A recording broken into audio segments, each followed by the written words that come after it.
Muy bien, y para terminar con esta parte de lo concerniente a infecciones en el trato genital femenino, vamos a hablar sobre lo concerniente a la enfermedad inflamatoria pélvica.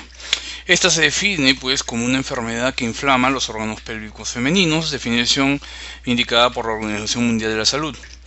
Además, el CDC de los Estados Unidos lo clasifica como un síndrome clínico que va asociado pues con la invasión de ciertos microorganismos que generalmente llegan por vía ascendente, ¿ok?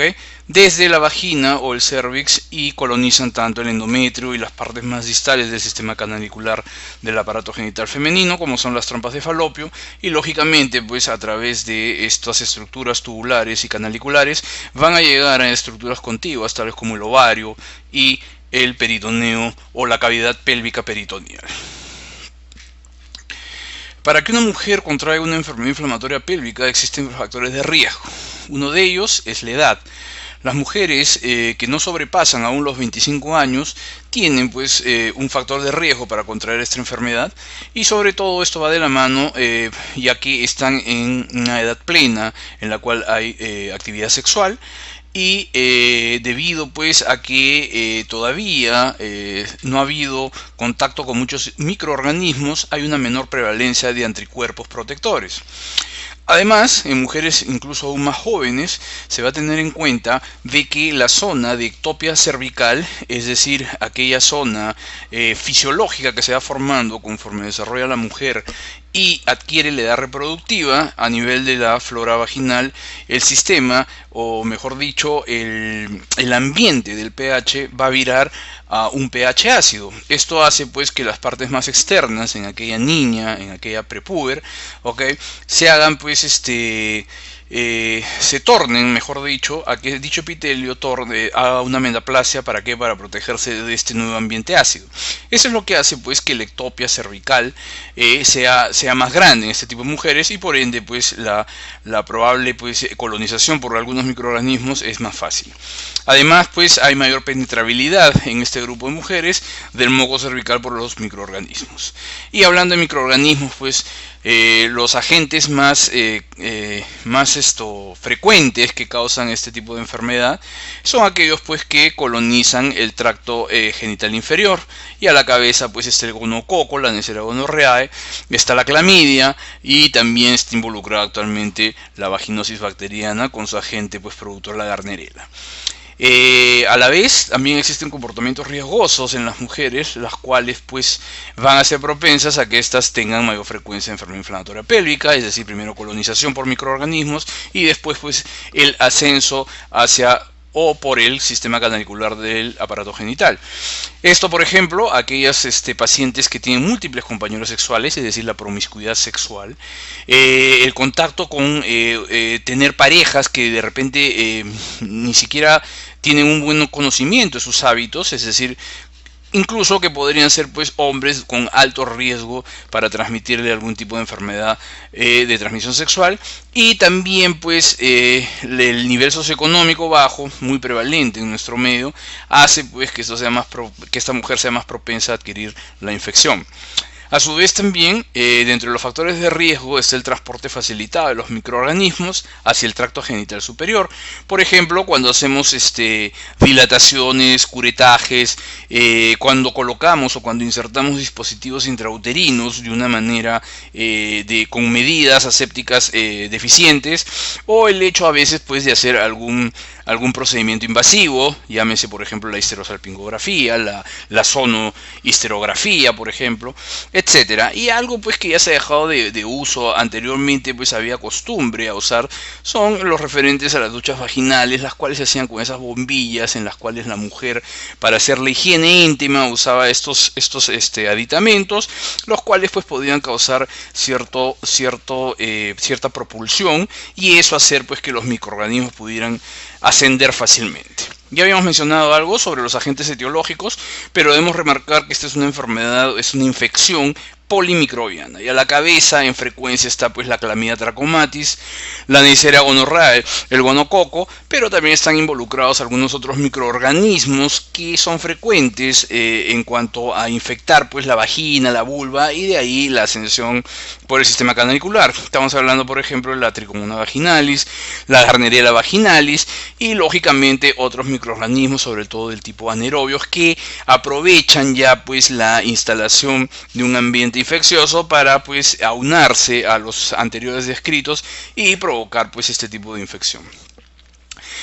La vía básica para que sea colonizado el aparato genital femenino es la vía pues canalicular y la vía canalicular ascendente, es decir que a nivel vaginal comienza la infección, la colonización, y lógicamente pues van a haber mujeres que simplemente rechazan la ascensión de los microorganismos a través de este sistema canalicular.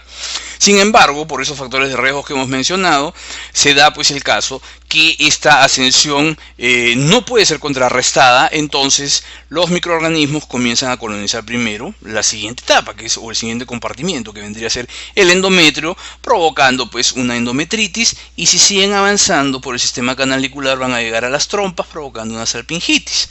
Lógicamente que a todo este nivel va a haber reacción celular y reacción bioquímica, va a haber una reacción inflamatoria, se va a producir vasodilatación, y en primer lugar pues va a haber un trasudado de plasma, pero que ya va a haber con destrucción tanto del epitelio endometrial como el epitelio del endosalpinx. ¿Okay? Finalmente pues la colonización de los microorganismos va a ser pues que comiencen a producir un exudado purulento. ¿Okay? Persiste el crecimiento de la flora invasiva, y a esto se aúna la flora anaerobia, y el organismo va a tratar pues de la mujer, va a tratar de delimitar estas zonas de infección, y en primer lugar pues pueden ocurrir la formación de abscesos, pero cuando esto ya no es posible delimitarlo, va a haber una diseminación de esta infección, y lógicamente lo primero que va a haber es una peritonitis pélvica, y la cual puede incluso seguir desplazándose y abarcar toda la cavidad abdominal. En cuanto al cuadro clínico de la enfermedad inflamatoria pélvica, lo más frecuente es que las mujeres presenten casi un 95% un dolor abdominal bajo. ¿Okay? De ahí sigue pues el flujo vaginal patológico, alteraciones del sangrado por la afección que se ve a nivel sobre todo endometrial, como las metrorragias, y puede ser pues por la vecindad con el aparato urinario, con el sistema urinario, que la paciente comienza a presentar disuria, polaquiuria, hasta tenesmo vesical. Lógicamente, como es una infección, esta de repente no ha sido bien controlada, entonces la paciente va a presentar en muchas ocasiones, y sobre todo cuando los estadios de la enfermedad o la invasión de los microorganismos es avanzado, va a presentar fiebre. Y como cualquier otro tipo de enfermedad infecciosa, se va a acompañar muchas veces de náuseas y o vómitos, o en alguna medida o en algunos casos puede presentarse pues la enfermedad inflamatoria pélvica en ausencia de síntomas. Y esto más que todo va cuando el tipo de enfermedad va hacia una cronicidad, y en la cual, si bien hay afección, hay toda la reacción inflamatoria que hemos mencionado, la paciente puede permanecer en estadios en los cuales no tiene ningún tipo de sintomatología. En cuanto a los signos encontrados, está pues la visualización del flujo patológico, la leucorrea, y al examen bimanual, al examen ginecológico, lo más característico pues es que haya dolor cuando se examina, y sobre todo dolor cuando movilizamos el cervix, ¿okay? O cuando tratamos de palpar los anexos, ¿okay? O si no, también el dolor abdominal inferior, que generalmente se refiere hacia el espacio del hipogastrio. De entre los signos es lógico que encontremos pues cuando la paciente incluso ni lo menciona, que podamos encontrar temperatura generalmente mayor de 38 grados, o ya encontrar a la exploración bimanual que habíamos hablado antes, una masa pélvica, lo cual ya es peligroso porque incluso podríamos estar ante la formación de un absceso tubo-ovárico. El diagnóstico, básicamente en esta enfermedad, la primera línea para hacer el diagnóstico es el diagnóstico clínico. Muchas veces dificultoso porque a veces la sintomatología no es muy específica, y a veces hasta el laboratorio es poco sensible. Pero hay que tener en cuenta pues que hay que tener mucha disquisición clínica para llegar a este diagnóstico, y no retardar en cuanto en llegar al diagnóstico preciso. ¿Por qué? Porque eso nos traería como consecuencia retrasar el tratamiento, y lo que es peor, pues se podría manifestarse complicaciones y, lo que es peor, secuelas importantes en el futuro. ¿Qué exámenes auxiliares son de ayuda para llegar a un diagnóstico de la enfermedad inflamatoria pélvica? Un hemograma y una bioquímica general para ver el estado basal o para ver si ya la paciente tiene un cuadro laboratorial de infección. Para esto también hacemos uso de los reactantes de fase aguda, como la velocidad de cimentación globular, o la proteína C reactiva. Y bueno, como es una enfermedad infecciosa, lo que vamos a tratar es de aislar los gérmenes involucrados. Y habíamos dicho pues que a la cabeza está el gonococo. Para eso pues hacer la tinción de Gram de las probables secreciones patológicas y cultivarlos, ¿no? Para el gonococo está el medio de Thayer-Martin, y también está para la Chlamydia trachomatis, que es fácil hacer el diagnóstico, pues como ya habíamos mencionado antes, en fresco. Se puede hacer detección, para estamos hablando de Chlamydia trachomatis, es básicamente hacer la serología, es decir, la detección de anticuerpos, o lo que se puede hacer el cultivo de las secreciones problemas, las muestras probables contaminadas a la cabeza de la secreción vaginal, para pues poder hacer el cultivo en embrión de pollo. Estas tomas de muestras incluso pueden ser obtenidas a través de la laparoscopía o a través de cultocentesis, lo cual podría aumentar un poco la especificidad. Y en cuanto a las imágenes, lo fundamental es hacer una ecografía pélvica, ¿no? Y la presencia, sobre todo, de una masa nos podría indicar, si estás a nivel anexial, que hay la formación de un absceso tubovárico. Pero también nos permite ver pues si hay líquido libre, sobre todo en el fondo de saco, o ver ya pues algún tipo de trompas ya muy dilatadas con contenido hídrico, que podría corresponder pues a simplemente agua, un hidrosalpis, cuando la secuela cicatricial, sobre todo en alguna parte de la trompa, no permite pues los fluidos adecuadamente a través de las fimbrias. Estas se cierran y lógicamente las secreciones propias del endosalpinx comienzan a coleccionarse y comienza a ensancharse la trompa, o lo que es peor, pues la formación o la colección dentro de la trompa de material purulento, produciendo un piosalpinx, ¿okay? A veces, pero no muy frecuente, es necesario hacer incluso tomografías axiales computarizadas o hacer resonancias magnéticas nucleares para pues aumentar un poco incluso la sensibilidad respecto a lo que nos pueda ayudar la ecografía, ¿no? Por ejemplo, en esta imagen ecográfica ustedes pueden ver acá el ovario, hay 1, 2, casi 3 folículos, y ustedes ven pues este órgano elongado, ensanchado, con hiperrefringencias, heterogéneo, que podría corresponder pues a un hidrosalpinx y una trompa dilatada, ¿no? Acá otra trompa que ustedes pueden ver, dilatada, elongada, ¿okay? Con un contenido más homogéneo que el anterior, y probablemente esto se correspondiera a un hidrosalpinx.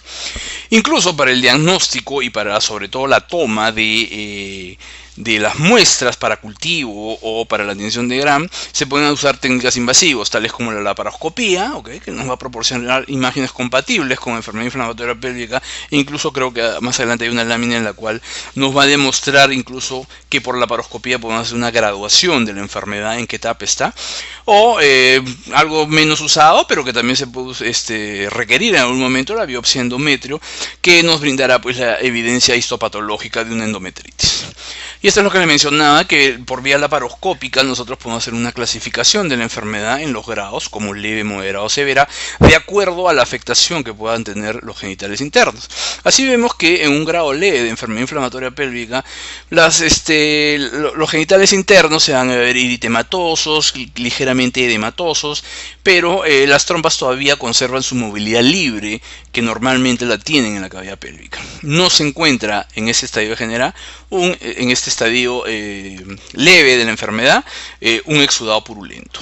Cuando ya sigue avanzando la enfermedad, ¿okay? No se puede detener, lógicamente va a persistir el eritema, el edema va a ser más marcado, pero acá ya se encuentra evidentemente material purulento.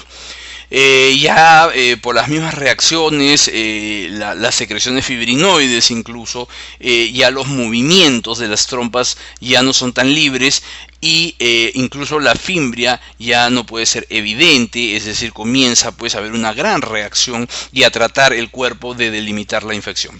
Y lógicamente en el grado severo ya pues hay evidentemente la presentación de un piosalpis, es decir, una trompa muy dilatada, ¿ok?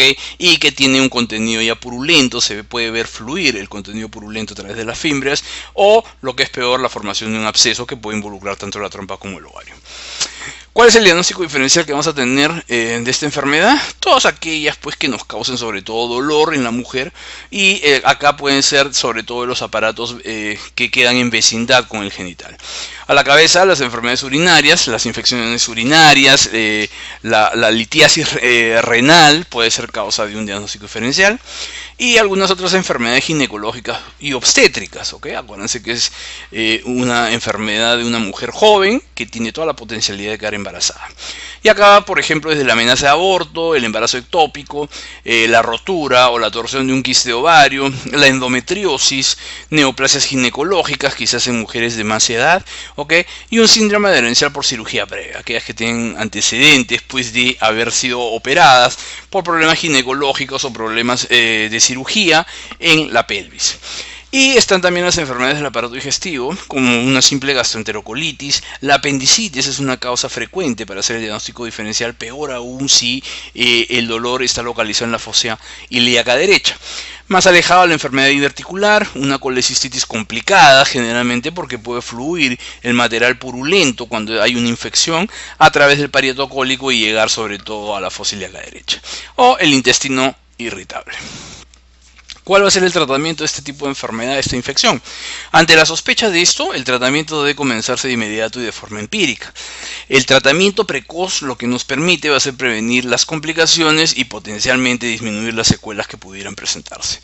Se usan, como hemos dicho que es una enfermedad polimicrobiana, la asociación de antimicrobianos justamente para las tres líneas celulares, contra gram negativos, gram positivos y contra los anaerobios, y en especial pues dirigido para el gonococo, usando por ejemplo quinolonas como el leofloxacino, la ciprofloxacina, etcétera, o una cefalosporina de tercera generación como la ceftriaxona.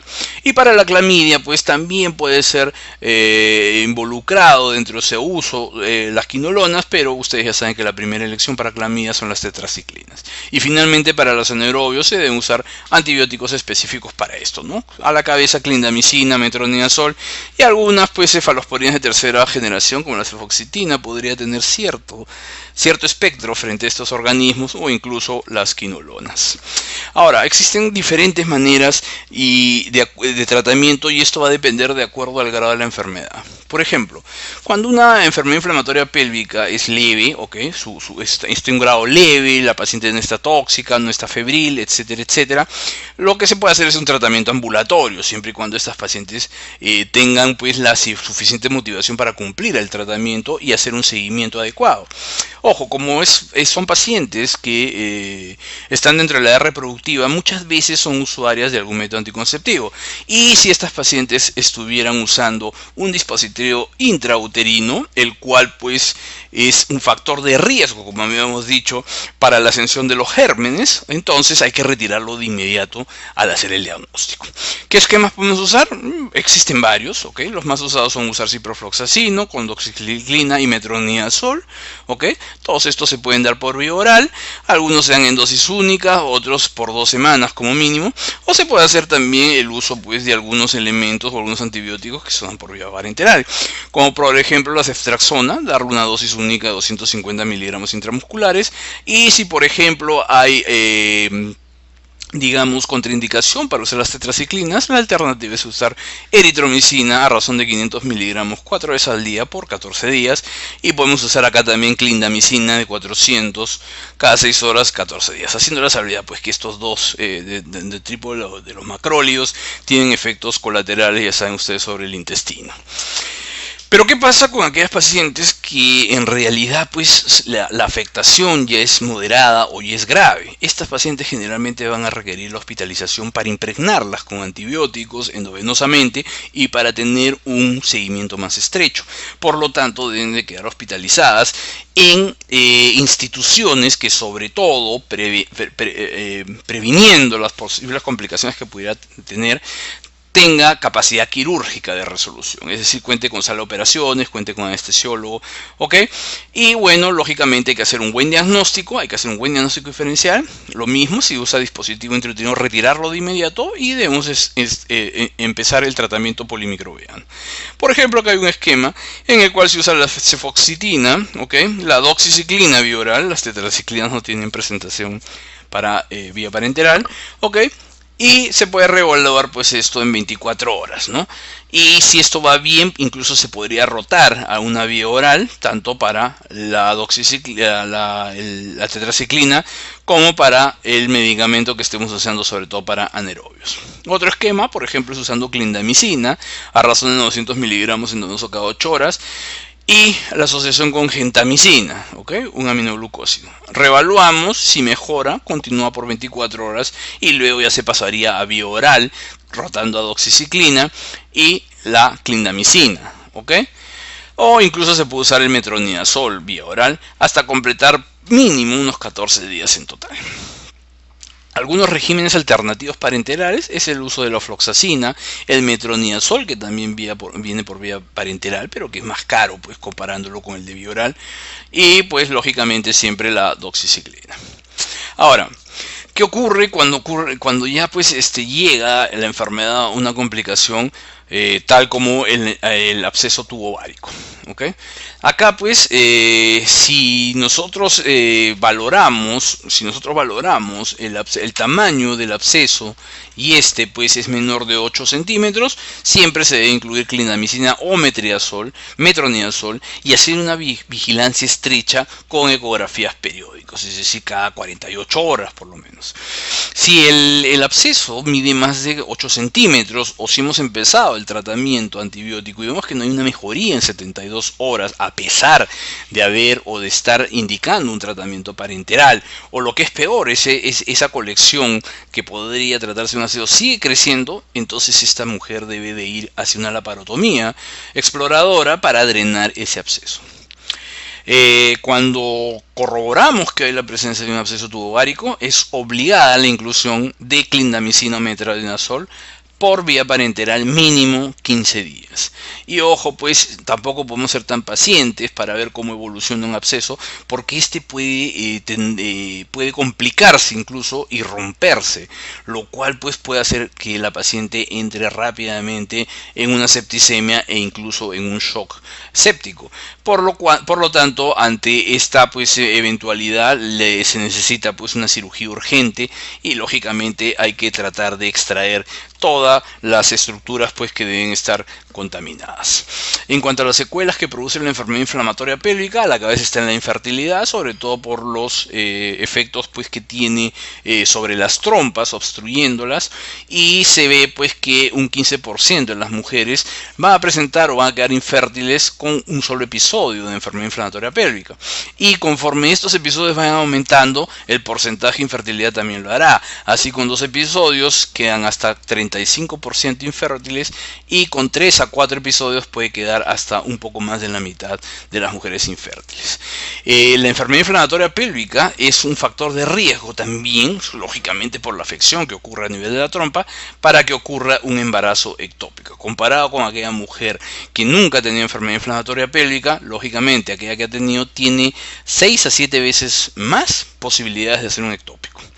Y bueno, estas pacientes, ya habíamos adelantado algo, pueden ir hacia pues una enfermedad inflamatoria pélvica crónica, en la cual pues se sana de este primer episodio, pero sin embargo pues van a quedar con un dolor pélvico crónico, y esto generalmente por la cicatrización y por las adherencias que se pueden formar. Por último, asociado también a esto de dolor pélvico crónico, puede quedar la mujer con dispareunia. Muy bien, entonces acá tenemos algunas preguntas referente a todo lo que hemos visto sobre infecciones en ginecología. A ver, el antibiótico de elección en una mujer de 32 años con una cervicitis mucopurulenta y un PCR positivo para Chlamydia trachomatis es: A, la citromicina; B, la ciprofloxacina; C, la doxiciclina; D, el metronidazol; y E, la penicilina benzatínica. Entonces habíamos dicho pues que para la Chlamydia trachomatis la primera línea de tratamiento debe ser el uso de las tetraciclinas y a la cabeza está la oxiciclina. Recuerden que como alternativa puede usarse pues la eritromicina, incluso pueden usarse algunas quinolonas, hasta la citromicina, pero definitivamente la primera elección son las tetraciclinas. Siguiente pregunta. Paciente de 35 años de edad acude por leucorrea y prurito vulvovaginal. Al examen tiene una leucorrea blanquecina, grumosa, adherida a paredes vaginales, sin mal olor. El cérvix está epitelizado y la mucosa vaginal está eritematosa. ¿Cuál es el diagnóstico más probable? Es una vaginosis bacteriana, es una tricomoniasis vaginal, una candidiasis vaginal, una vaginitis atrófica o una vaginitis mixta. Si bien no hemos desarrollado dentro de lo que es este flujo vaginal, algo simplemente mencionados dentro del manejo sindrómico, pero este es clásico pues de aquellas vulvovaginitis que están asociadas a un hongo, la Candida albicans, ¿no es cierto? En el cual pues hay esa leucorrea parecida, así lo comparan las pacientes, como el requesón, es decir, un flujo blanco, grumoso, es muy adherente a las paredes, y a veces puede traer síntomas irritativos o a veces no. Entonces la respuesta sería la letra C, la candidiasis vaginal. Mujer de 25 años de edad, usuaria de píldora anticonceptiva. Consulta por presencia de flujo genital y prurito. Al examen tiene un flujo amarillo espumoso, el cuello uterino en fresa, el pH vaginal mayor de 5. Para confirmar el diagnóstico en fresco se utiliza, y el tratamiento de elección es, se utiliza el peróxido de hidrógeno y el tratamiento es clindamicina, se utiliza solución salina y el tratamiento es ketoconazol, se utiliza solución salina y el tratamiento es metronidazol, o utilizamos hidróxido de potasio y el tratamiento es metronidazol o ketoconazol. Entonces nosotros primero, pues para confirmar el diagnóstico tenemos que tener una sospecha clínica, y por lo mencionado, el flujo amarillento, espumoso, habíamos dicho que eso es clásico, el cuello uterino en fresa y un pH vaginal mayor de 5, primero pues estaríamos pensando que se trata de una tricomoniasis vaginal. Y habíamos mencionado pues que para confirmar el diagnóstico en fresco lo que usamos es la solución salina, el suero fisiológico, en la cual pues la muestra problema la ponemos sobre un portaobjetos, una gotita, y podemos ver al microscopio como el protozoario flagelado incluso tiene hasta movimiento. El principal o la droga de elección, el antibiótico de elección para el tratamiento de la tricomoniasis es el metronidazol, por lo tanto la respuesta sería la letra C. ¿En cuál de las siguientes patologías no se incrementa el pH vaginal? En la vaginosis bacteriana, en la vaginitis por tricomonas, en la candidiasis vulvovaginal, en la vaginitis inflamatoria o en la vaginitis atrófica. Lógicamente, acá estamos pues hablando de que si bien en la edad reproductiva la mujer tiene un pH ácido, es decir, menor pues de 7, todo lo que indica acidez, entonces ¿cuál de estas patologías no se incrementa? Es decir, no va hacia la neutralidad o hacia un pH base, ¿no es cierto? Y de todas estas, pues, para ampliar también lo que no habíamos podido describir por la falta de tiempo en lo que es candidiasis vulvovaginal, esta entidad pues está en relación con eso, es decir, la candidiasis vaginal lo que necesita para prosperar, para perpetuar este tipo de infección es tener un pH ácido, ¿no es cierto? Por lo tanto, pues la respuesta es la letra C. Es más, se menciona que, por ejemplo, las pacientes ya muy cerca de la menstruación, sin ningún tipo de tratamiento, mejoran. Y es más, durante la menstruación ya no tienen la sintomatología ni la signología de candidiasis vaginal, lógicamente porque el flujo menstrual, que tiende a la neutralidad, contrarresta pues un ambiente que no les propicio al hongo para seguir creciendo. Siguiente pregunta. Mujer de 22 años de edad, sexualmente activa, con dolor pélvico intenso y fiebre. Al examen, anexos dolorosos y leucorrea maloliente. Tiene un hemograma con 15.000 leucocitos, es decir, con una leucocitosis. ¿Cuál es el diagnóstico y el manejo más apropiado? Entonces, una mujer joven, ya sexualmente activa, tiene dolor pélvico intenso y fiebre. Al examen hay anexos dolorosos y a leucorrea, entonces la respuesta, la enfermedad sería una enfermedad inflamatoria pélvica, ¿no es cierto? Esto no es una miomatosis, no es un quiste ovárico complicado. Entonces, ¿cuál es el manejo más apropiado? La hospitalizamos como la alternativa A, le damos tratamiento ambulatorio como la C, o le damos tratamiento quirúrgico.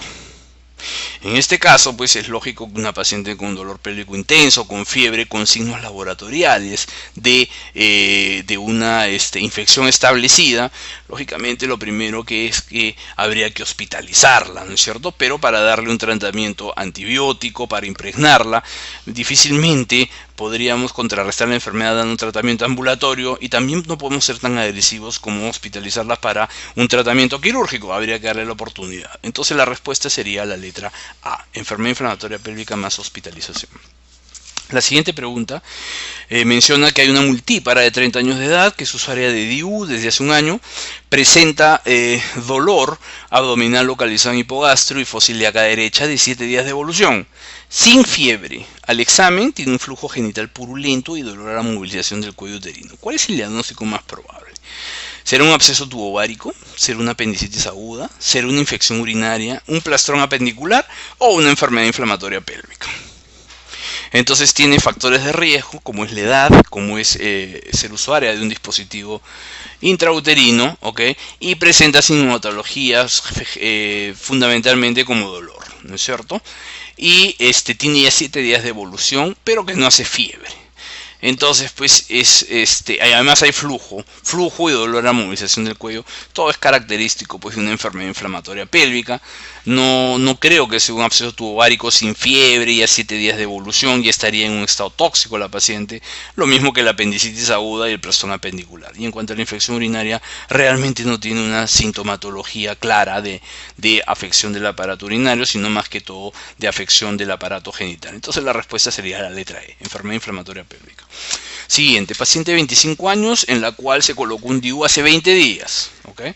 Presenta dolor pélvico constante y creciente, y al examen físico el cervix es doloroso, la movilización y anexos dolorosos. ¿Cuál es la complicación? La complicación más frecuente es, corpocervicitis, infección urinaria, perforación uterina, expulsión del dispositivo intrauterino o enfermedad inflamatoria pélvica. Se refiere, ¿no?, que la complicación va asociada a esa inserción del dispositivo intrauterino, y lógicamente habíamos dicho pues que cuando nosotros facilitamos el ascenso de los microorganismos a la cavidad genital, al aparato genital interno, podemos pues desencadenar una enfermedad inflamatoria pélvica. Por eso la respuesta es la letra E. Siguiente, la presencia de células claves en secreción vaginal es patognomónico de vaginitis viral, vaginitis mixta, vaginitis crónica, vaginosis bacteriana o vaginosis crónica.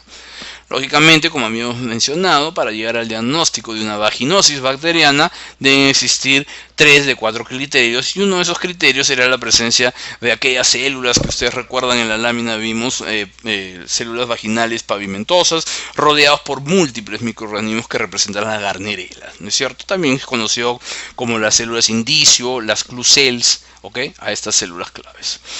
Mujer de 25 años, al examen ginecológico se encuentra úlcera no dolorosa en el labio mayor derecho de borde indurado liso y sin linfadenopatía inguinal. ¿Cuál es el diagnóstico? Granuloma inguinal, el chancroide, el linfogranuloma venéreo, la sífilis o lesión por virus de herpes simple. Entonces acá lo marcaríamos o lo enmarcaríamos el cuadro dentro de aquel síndrome que habíamos mencionado que existía como síndrome de úlcera genital, y ustedes recuerdan que básicamente está representado lo más frecuente por 3 microorganismos. El responsable de la sífilis, el Treponema pallidum, el responsable del chancro blando, que es el Haemophilus ducreyi, y el responsable del herpes genital, que es el virus del mismo nombre. Entre estos, claro que hay diferencias, y acá al decirnos pues que es de bordes duros, lisos, pero que no es doloroso, entonces va más hacia la formación de una úlcera por el Treponema pallidum, ya que el chancro y el virus del herpes a ese nivel, en el labio mayor de hecho, son muy dolorosos. En cambio, el granuloma inguinal y el linfogranuloma venéreo son aquellas enfermedades que más que todo producen pues el síndrome del bubón inguinal. Respuesta a la letra de sífilis. Muy bien, y ahora vamos a pasar a ver otro tema, que es el referido pues a lo que es el control de la fertilidad o la planificación familiar. Acá, por definición, los métodos anticonceptivos van a ser pues aquellos productos, aquellos procedimientos que vamos a emplear o que va a emplear la pareja para poder pues evitar que el óvulo sea fecundado por el espermatozoide, y con esto puede programar las gestaciones, permitiendo a la pareja disfrutar de su vida sexual sin temor pues al riesgo de tener pues un embarazo no deseado. Como sinónimos pues se llama contracepción o anticoncepción a estas formas que vamos a ver para controlar la natalidad. Y es importante que cuando uno prescribe un método a la pareja, debe explicar antes de los beneficios que va a obtener la pareja con esto. Lo más lógico es pues espaciar la gestación. Pero sin embargo vamos a describir solo dos métodos por la falta de tiempo que podemos contrarrestar o podemos tratar algunas otras enfermedades o sintomatologías con los mismos métodos anticonceptivos. Debe quedar bien claro cuál es el mecanismo de acción de los métodos, si es que tuvieran algún efecto secundario, explicarlo detalladamente a la pareja para que no haya temor, porque recuerden ustedes que todo esto de planificación familiar sobre todo va dirigido a estratos bajos, ¿okay? Que no tienen muchas veces el nivel cultural como para entenderlo, y muchas veces por miedo suspenden ellos los métodos anticonceptivos, y están en la potencialidad de tener un embarazo no deseado. Cómo hay que ser bien claros en cómo se usa el método elegido y el procedimiento que se va a realizar para la aplicación y las condiciones en las cuales el usuario debería acercarse al centro de salud, por ejemplo cuando hacemos la inserción de un dispositivo, un implante, etcétera. Y lógicamente pues que algunos de estos métodos nos ayudan a prevenir y tratar incluso infecciones de transmisión sexual.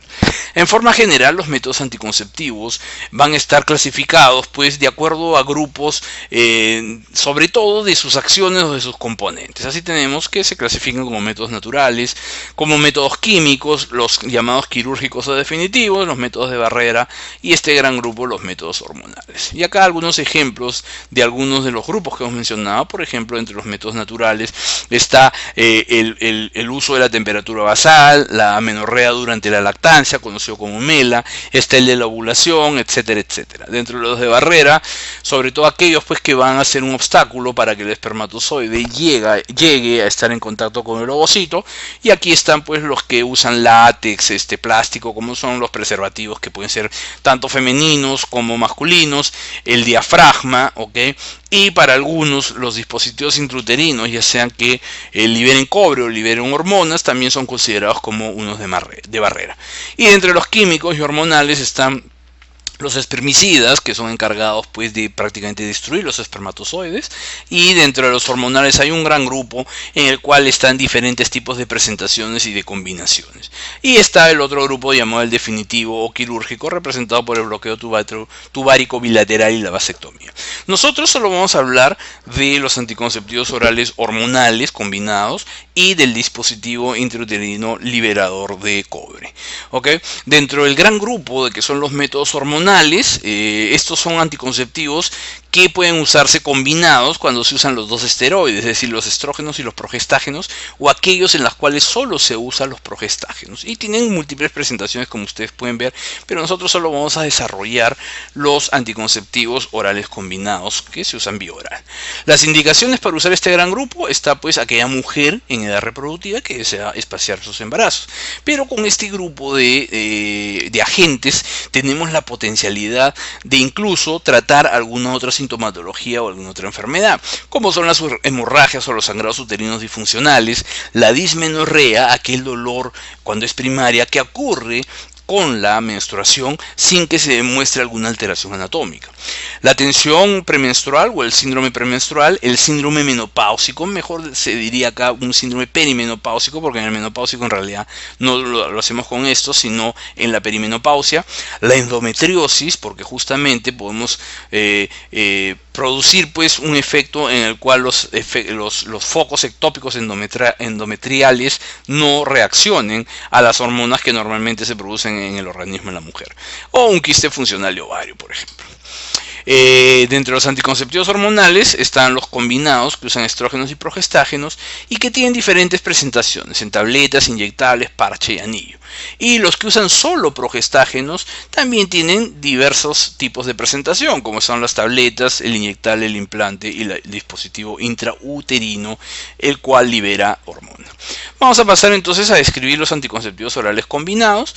Estos contienen estrógenos y progestágenos. El Ministerio de Salud, el ente que nos rige, subvenciona el programa con presentaciones que contienen 28 tabletas, 21 de las cuales contienen el elemento activo hormonal, es decir, 30 microgramos de etinilestradiol combinado con 150 microgramos de levonorgestrel, y contiene además 7 tabletas que son de diferentes colores de las anteriores y que contienen sulfato ferroso.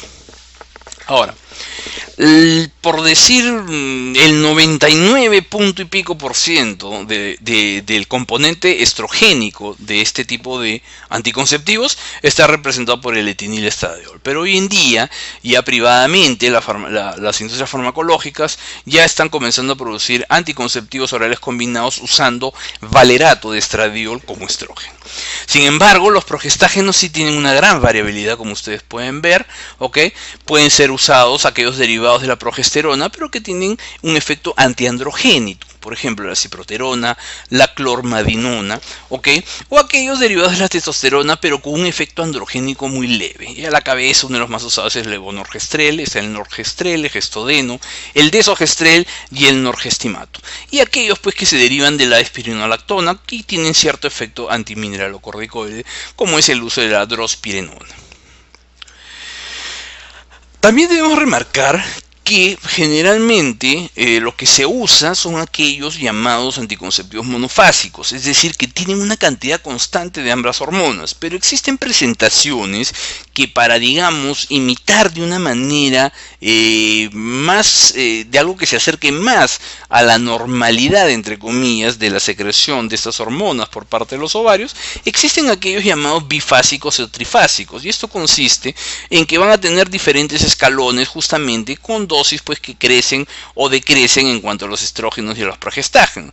E incluso hay los trifásicos que van a contener pues diferente cantidad de estrógenos y dosis crecientes de progestágeno de acuerdo a 3 escalones, como ustedes están viendo.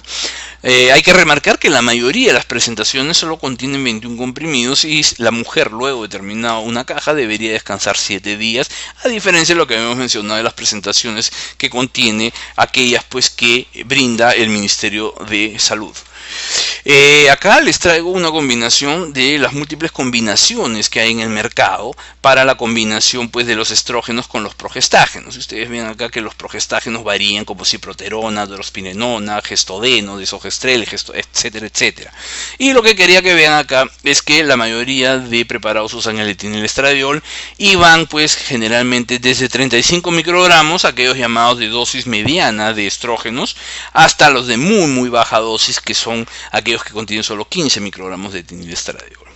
¿Cuál es el mecanismo de acción postulado para estos agentes anticonceptivos?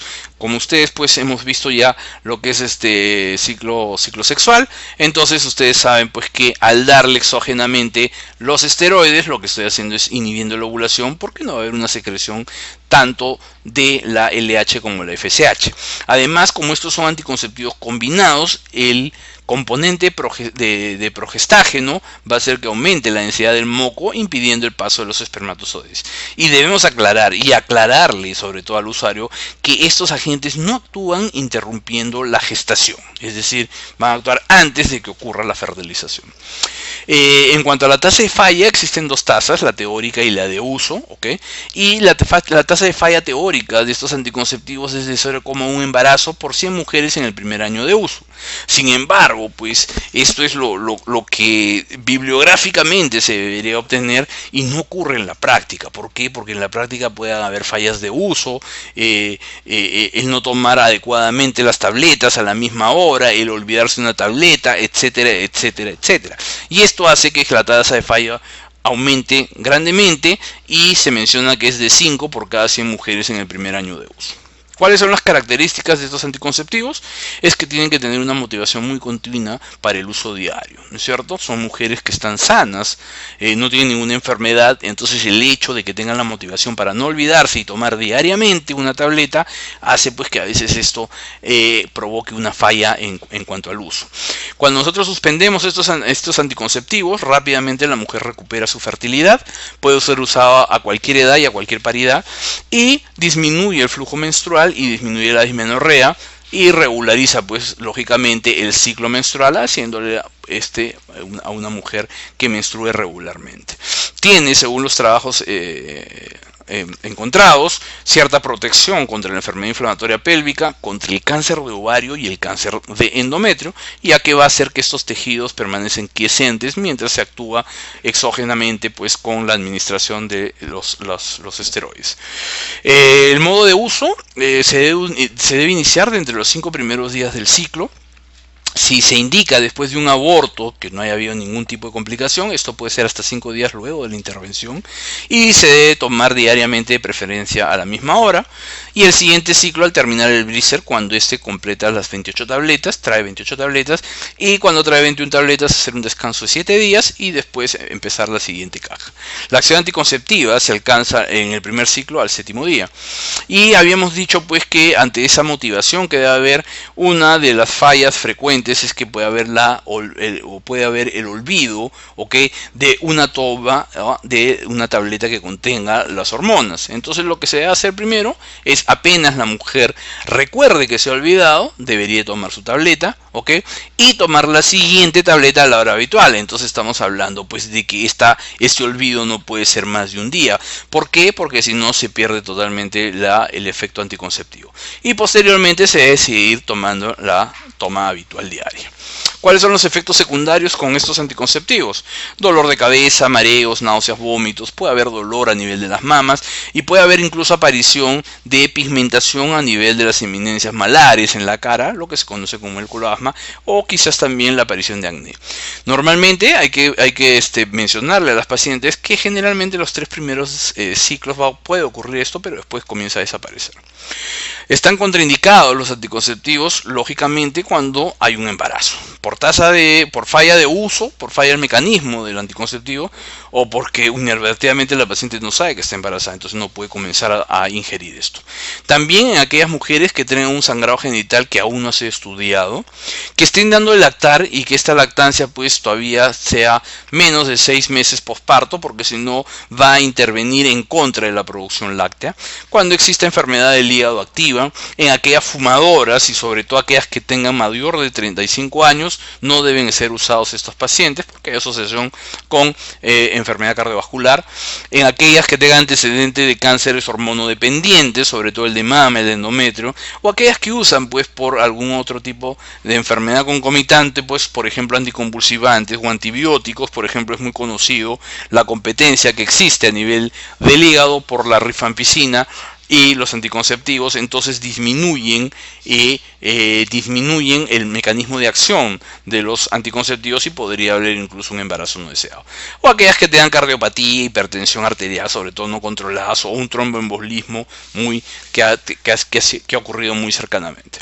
¿Cuál es el seguimiento? La primera cita se debe hacer al mes de iniciado para ver cómo va con la paciente, si menstrua, si hay efectos secundarios o no. Y las citas posteriores, pues es en caso de duda por indicación médica. Y el MINSA recomienda pues cada 4 meses para darle los insumos a la paciente. Se le da generalmente para 4 blisters para 4 meses. Y el otro método anticonceptivo que quería hablar con ustedes es el dispositivo liberador de cobre, ¿ok? Que bueno, pues son dispositivos, con su nombre lo dice, que se van a insertar en la cavidad uterina y en el caso específico de esto libera el metal, el cobre. El MINSA cuenta con la T de cobre catalogada como la 380A. ¿Cuál es el mecanismo de acción? Tiene una función espermicida local lógicamente, va a haber una infiltración leucocitaria que debe estar promovida por el hecho de haber insertado este dispositivo. Va a haber aumento de las enzimas lisosomales y va a haber una interferencia del cobre con la respiración del espermatozoide pues al final inactivándolo. Este método anticonceptivo interfiere en el proceso reproductor antes de que ocurra la fertilización. La tasa de falla, como ustedes ven, a diferencia de los anticonceptivos orales, con la tasa de uso no varía mucho. La teórica es de 0,8 y la de uso es de 0,6. ¿Cuál es la característica? Que una vez terminada o retirado el dispositivo, el retorno a la fecundidad es inmediato. Es decir, a la mujer se le extrae el dispositivo y al siguiente ciclo puede quedar embarazada tranquilamente.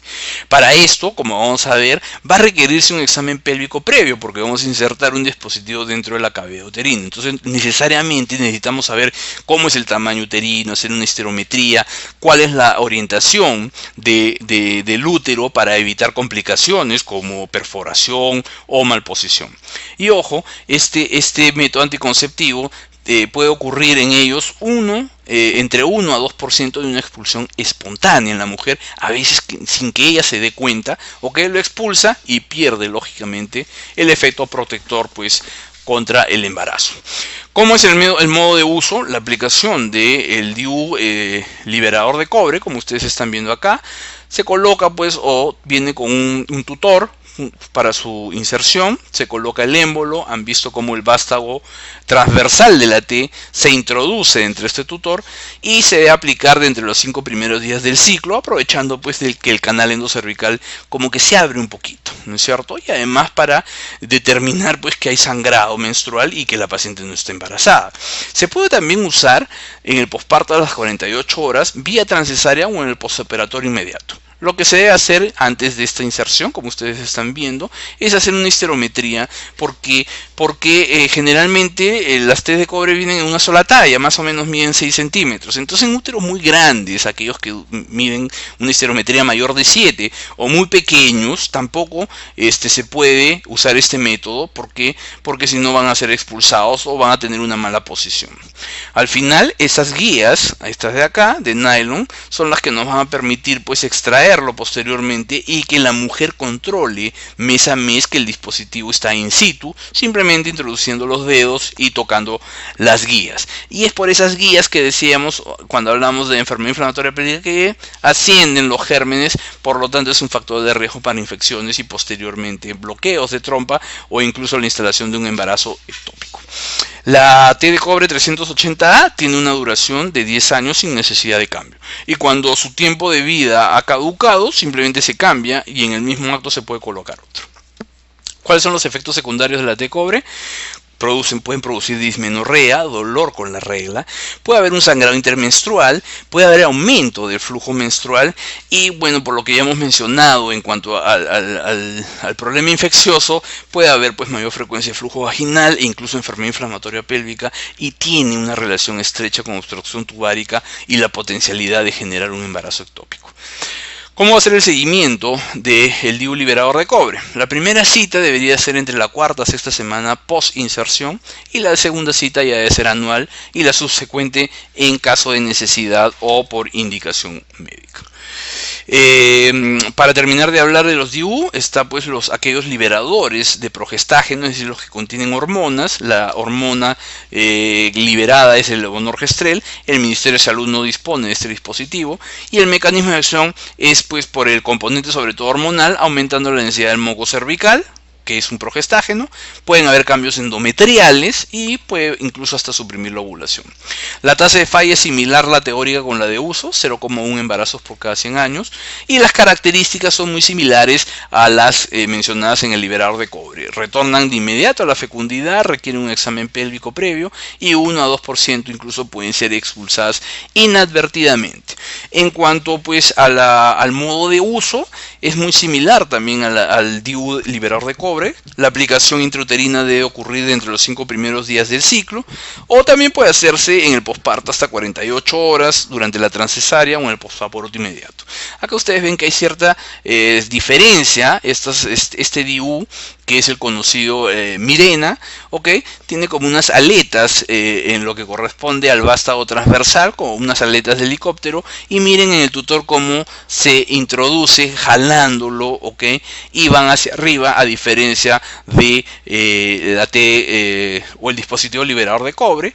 El tutor viene pues con el producto, ¿no? Como ustedes ven, es otra cánula de inserción diferente, pero en fin, lo que se pretende es lo mismo que se hace con la T liberadora de cobre. Es decir, se hace un examen pélvico, se hace una buena asepsia, ¿okay? Se hace la histerometría, ¿okay? Y comenzamos pues la inserción, en la cual pues ya comenzamos a empujar el dispositivo para que recobre nuevamente su forma, la parte, digamos, transversal de la T de cobre, y finalmente la colocamos en el fondo uterino, sacamos pues el tutor, la guía, y van a quedar las guías, muy similar a la T de cobre, se corta a unos 4 centímetros, ¿ok? Y esto nos permite tenerla pues para la subsecuente los subsecuentes exámenes los autoexámenes que debe hacer la mujer, para ver si las guías y el dispositivo está aún en la cavidad endometrial, y posteriormente, cuando la mujer ya desee quedar embarazada o cumpla su vida media, el dispositivo simplemente pues se retira jalándola de esas guías. Esto, a diferencia de la T de cobre, este DIU tiene un tiempo de vida de 5 años sin necesidad de hacer ningún cambio.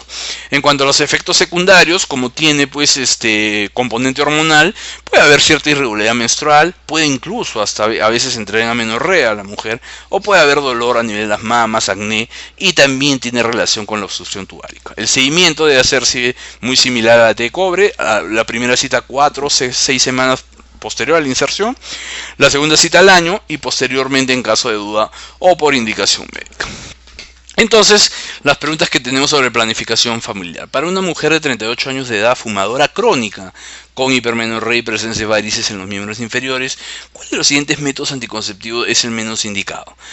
El DIU de cobre, el anticonceptivo de depósito con progesterona, los anticonceptivos orales combinados, la DIU con progesterona, o la esterilización quirúrgica. Entonces, de lo que habíamos mencionado, pues lógicamente acá el menos indicado para usar es, por el componente estrogénico, el anticonceptivo oral combinado. Nulípara de 20 años de edad con antecedente de ITS y enfermedad inflamatoria pélvica a repetición. Conoce que su pareja tiene otras compañeras sexuales. Ella no desea concebir y quiere optar por algún método de planificación familiar. ¿Cuál es el método de elección? Las píldoras anticonceptivos, los métodos naturales, los métodos de barrera, los dispositivos intrauterinos o la anticoncepción parenteral. Entonces acá pues lógicamente lo que va a premiar son los antecedentes, ¿no es cierto? Ya ha tenido ITS, ha tenido enfermedad inflamatoria pélvica, el compañero tiene múltiples compañeras sexuales, pues entonces lo ideal pues acá es usar un método de barrera para evitar embarazo y para evitar pues más infecciones. Entonces acá serían los métodos de barrera. En el uso de la anticoncepción oral combinada, un beneficio reconocido es: disminuye los síntomas de la enfermedad inflamatoria pélvica, reduce de los miomas uterinos, tiene menor frecuencia de cáncer de mama, menor índice de osteopenia o reducción del cáncer ovárico. Lo habíamos mencionado, ¿no? Dentro de los beneficios, uno de ellos era reducir el cáncer de ovario. En el eje hipotálamo hipoficiario, ¿qué efectos hormonales producen los anticonceptivos orales? Aumento del LH y disminución del FSH, disminución del LH y aumento de FSH, supresión del LH y FSH, aumentan las dos o aumentan las gonadotropinas plasmáticas.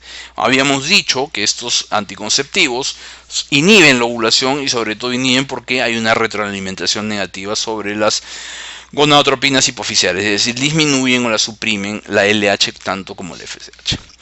Siguiente pregunta. Mujer de 20 años de edad, gesta 2/2/002.